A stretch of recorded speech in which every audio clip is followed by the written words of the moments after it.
Hello friends, welcome back at my channel. And here in this video we are going to read Laodamia, a most romantic poem composed by William Wordsworth. तो ये William Wordsworth के द्वारा compose की गई poem है और जिसको कि उन्होंने 1814 में कंपोज किया था विलियम वर्ड्सवर्थ जी ने, और ये पब्लिश हुई थी 1815 में लाउडमिया पोएम। और ये एक लॉन्ग पोएम है, 28 स्टेंजा की पोएम है। इसको मैं इसमें कम्प्लीटली इसकी समरी बताऊंगी, तो वीडियो को लास्ट तक ज़रूर देखें अगर आप इस पोएम को समझना चाहते हैं। So now but before starting the video I would like to request you, if someone is watching my channel first time, don't forget to subscribe it so that you can get such type of videos notification timely as I upload, and please share this video also। तो चलिए start करते हैं poem को। लाउडमिया जो कि एक romantic poem है, William Wordsworth के द्वारा लिखी गई। लाउडमिया जो थी वो क्वीन थी प्रोटेसिलास किंग ऑफ थीसली की। जो किंग ऑफ थीसली कौन थे? प्रोटेसिलास थे, उनकी रानी थी लाउडमिया।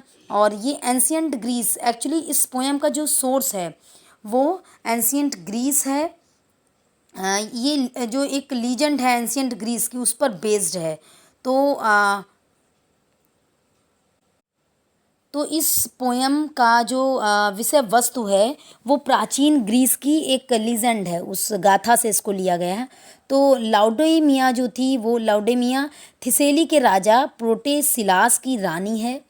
इसका पति प्रोटेसिलास उन अनेक ग्रीस राजाओं में से एक है जो हेलेन के पेरिस के साथ भाग जाने के कारण, अब पेरिस कौन है? तो पेरिस जो है वो प्रिंस है ट्रॉय का।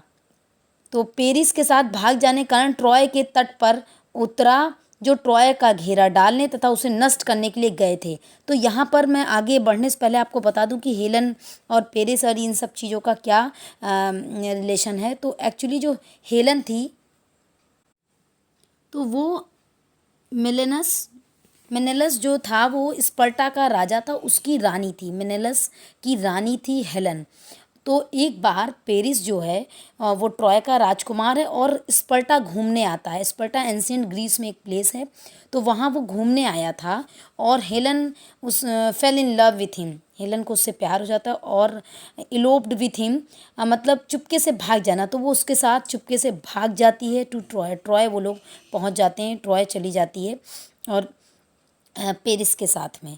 तो यहाँ पर फिर मेनेलस ने क्या किया, जितने ग्रीक राजा थे उनकी सबकी मीटिंग बुलवाई। उनकी मीटिंग बुलवा करके वहाँ मेनेलस ने ये कहा कि हेलन का जो इलोपमेंट है, जो हेलन भाग गई है चुपचाप से, हेलन उसकी रानी है मेनेलस की, तो हेलन जो भाग गई है तो ये पूरे ग्रीक राजाओं के लिए बहुत ही इंसल्ट का मैटर है। तो इसलिए सभी ग्रीक राजाओं ने डिसाइड किया कि वो लोग ट्रॉय पर अटैक करेंगे और ट्रॉय को बर्बाद कर देंगे, जो ट्रॉय कंट्री है उसको बर्बाद कर देंगे और उसको पेरिस को मार डालेंगे, मतलब, और हेलन को वापस लाएंगे। तो इस तरीके से उन्होंने अपना बदला लेने के लिए सारी रणनीति तैयार की थी। तो आपने ट्रोजन वॉर का नाम जरूर सुना होगा। तो ट्रोजन वॉर ये जो युद्ध चला था फिर, जो एंशियंट ग्रीस का और ट्रॉय के साथ जो युद्ध हुआ था, तो जिसको ट्रोजन वॉर कहते हैं, ये वॉर 9 ईयर्स तक चला था। The cause of the 9 year Trojan war was Helen. तो हेलन का जो इलोपमेंट था वही ट्रोजन वॉर का कारण था। 9 ईयर्स तक ये चला ट्रोजन वॉर, और जो लड़ा गया था ग्रीक्स और आर्मीज ऑफ ट्रॉय के बीच में। तो ग्रीक राजाओं और जो ट्रॉय की सेना थी उसके बीच में लड़ा गया था ये युद्ध। तो जो सबसे पहले उस युद्ध में जो सबसे पहले राजा मारा गया था, जो ग्रीक किंग मारा गया था, वो था लाउडमिया का पति प्रोटेसिलास।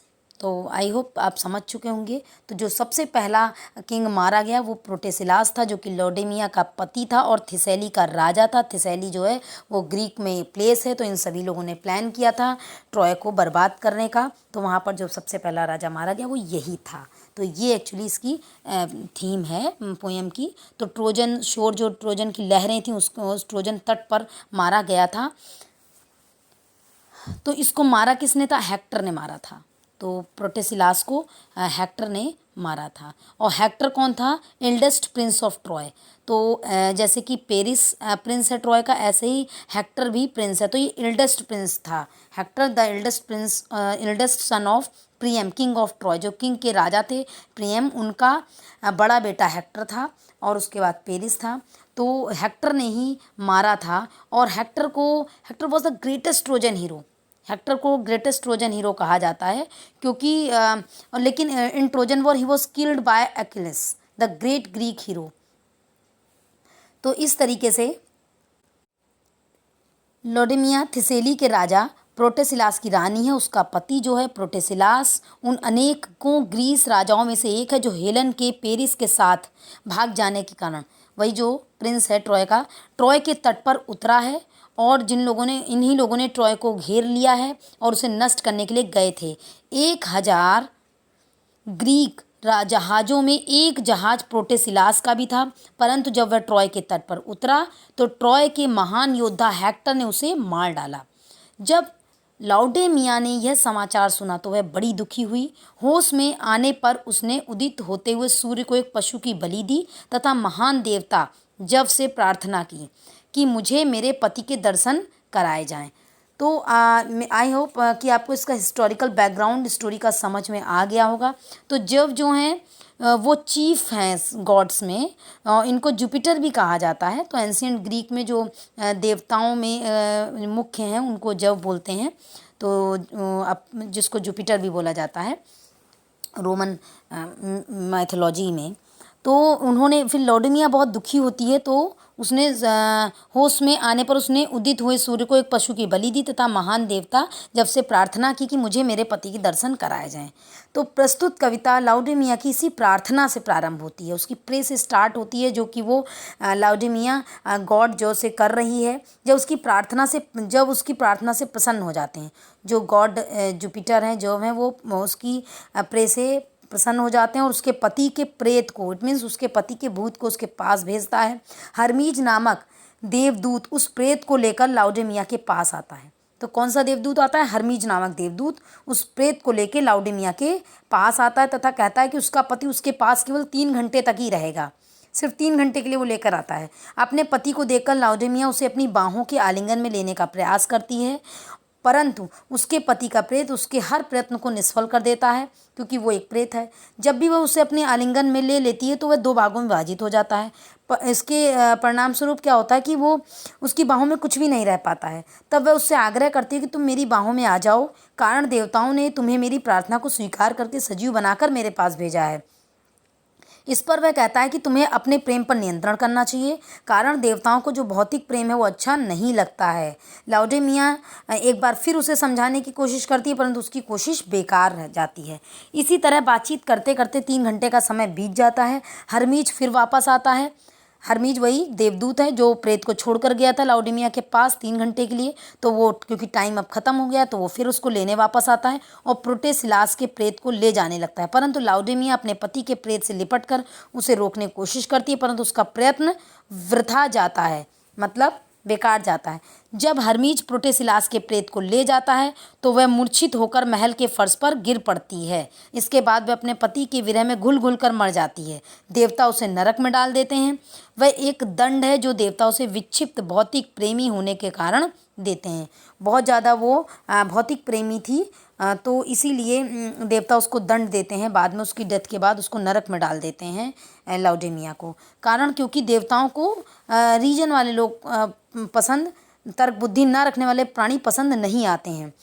खैर, लाउडेमिया की मृत्यु के बाद कुछ नुकीले आपस में उलझे हुए वृक्ष प्रोटेसिलास की कब्र में उठकर ऊपर को बढ़ते चले जाते हैं। मतलब जो स्पायरी ट्रीज़ होते हैं, नॉट ऑफ सम स्पायरी ट्रीज़, जो नुकीले पेड़ पौधे होते हैं, परंतु जब वे ट्राय के किले की दीवारों की ऊंचाई के बराबर ऊंचे हो जाते हैं तथा उन्हें वह किला दिखाई देता है तो उनकी चोटियां अपने आप मुरझाकर नीचे गिर जाती हैं। तो इस तरीके से हेलेस्पोंट के आसपास रहने वाले लोगों में यह विश्वास युगों तक रहा कि उन पेड़ों की चोटियां ट्रॉय के किले को देखकर मुरझा जाती थीं तथा नीचे गिर जाती थीं। यह क्रम निरंतर चलता रहता था। तो जो पेड़ उगते थे प्रोटेसिलास की कब्र पर नुकीले पेड़ पौधे, तो वो जैसे ही उसकी किले को देखने की हाइट पर पहुंच जाते थे तो अपने आप मुरझाकर गिर जाते थे। तो ये थी पोयम। तो इस तरीके से फ्रेंड्स, आई होप कि आपको अच्छे से समझ में आई होगी इसकी थीम। So thanks for watching and will meet you again with next video. So friends, if you like this video, don't forget to give the thumb of like and please share this video also.